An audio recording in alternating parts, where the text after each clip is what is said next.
Mass curfews, mass quarantines, lockdowns everywhere. But let's talk about mass surveillance. Want to fight COVID-19? There's an app for that. Facial recognition, GPS, Bluetooth, they make it easy. Cameras and drones keep an eye on us too. This is a kind of watershed event. Surveillance is really spreading everywhere. It's all about tracking people to contain the spread. But some want to know, who's policing the police? So how will our governments protect our health and our privacy? And how do we make sure all this extra surveillance doesn't stick around longer than we need it?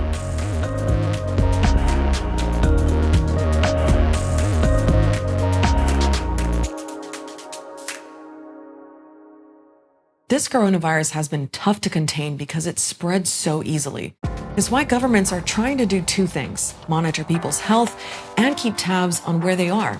And surveillance technology makes that a lot easier.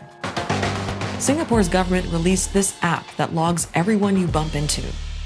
The German government has an optional smartwatch app that tracks your pulse, temperature, and sleep. And if you're quarantined in Hong Kong, you have to wear an electronic wristband. Police are also flying drones. This US company says it can even tell if you're sick. Anonymized data on social distancing, heart rate, respiratory rate, and fever detection. That's a lot of technology to help stop the spread of COVID-19. And privacy advocates have noticed. I'm not against surveillance itself. We need to make use of whatever technology is available to fight the epidemic and to ease the economic crisis. But it should be done carefully. Technology has to be used and data gathered in a way that's necessary and proportionate to a particular end. Thing is, even before the pandemic, we were giving away a lot of our data already. We share personal information online all the time, even the stuff we don't post, like what we Google and what we buy. We give our fingerprints to governments when we travel, or to our smartphone to unlock the screen. Companies like Apple and Samsung have a record of our faces. Intelligence services use facial recognition too. And all of that data is being collected. Sometimes with, sometimes without our consent. Police in the UK have been building up a facial recognition database by scanning people in designated areas. Last year, they used the tech to track down more than 450 suspects in Wales. You don't know how long it's being stored on that database and for what purpose. Russian police also use facial recognition to monitor protesters. With biometric data collection seemingly available at nearly every street corner, the authorities say they can easily catch criminals. Other countries like India and Kenya are phasing in a national ID card that's linked to your biometric data. Possibly the world's most privacy-invasive digital ID system. Lots of very sensitive data about people, so including their iris scans, their earlobe shape, their GPS. Without the card, people can't access things like loans or healthcare. And now we have a pandemic. Governments everywhere are expanding their power to bring this global threat under control. In China, they've harnessed one of the most pervasive surveillance systems in the world. Cameras are pretty much everywhere, one for roughly every 8 people. Police once used facial recognition to track down a wanted man at a concert with 60,000 people. Cameras are even used to enforce China's social credit system, which ranks businesses and citizens on their behavior. Back in the 40s and 50s, that was all done through humans asking their neighbors lots of questions. Now that's really all gone high tech. And because of COVID-19, it's gone into overdrive. In Hubei, where the virus first broke out, police used cameras, drones, and facial recognition to quarantine 56 million people. Even as lockdowns ease up, millions of Chinese people are still being monitored. In some cities, they have to log their health and travel history in an app that generates a color code. To leave home or go shopping, security has to give you the green light. If you're red or yellow, you're really not meant to be moving around. It's not just China. Surveillance is being stepped up everywhere. So how far is too far? Yuval Harari, a historian and author, says it could open us up to abuse.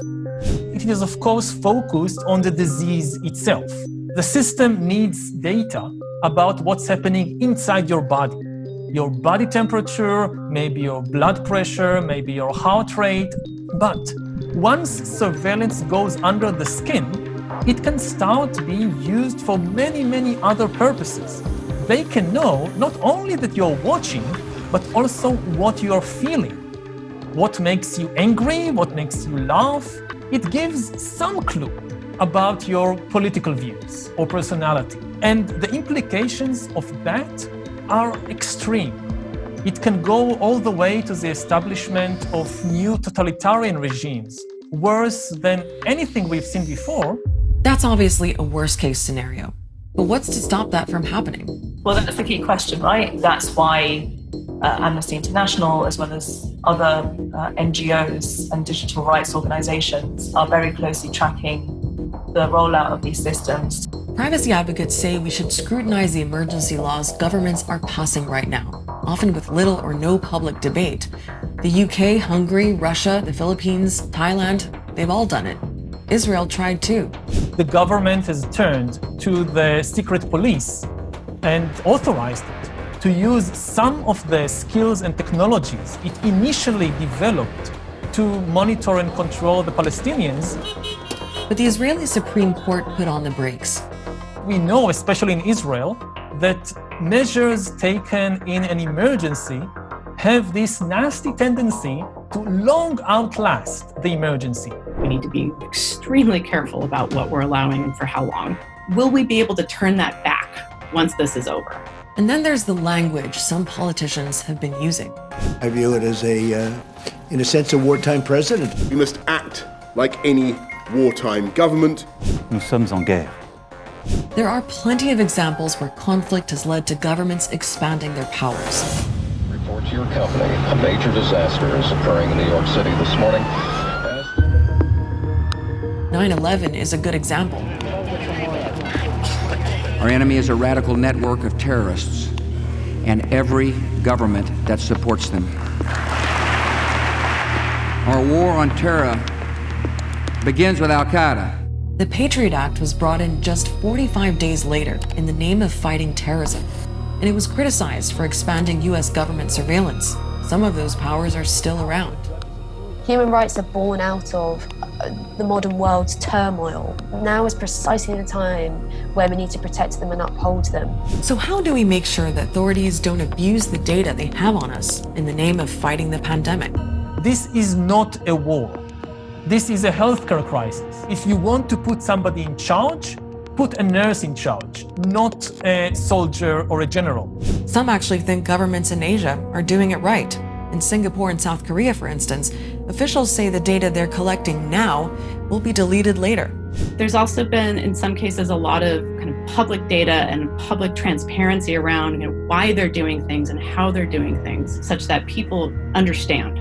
It's not just necessarily a kind of power grab. Citizens should demand that, first of all, their privacy be protected as far as possible, and that any increase in monitoring of the citizens be accompanied by an increase in the monitoring of the government. So maybe that's it. Sure, surveillance technology will help contain the pandemic, but while they're watching us, we might want to be watching them.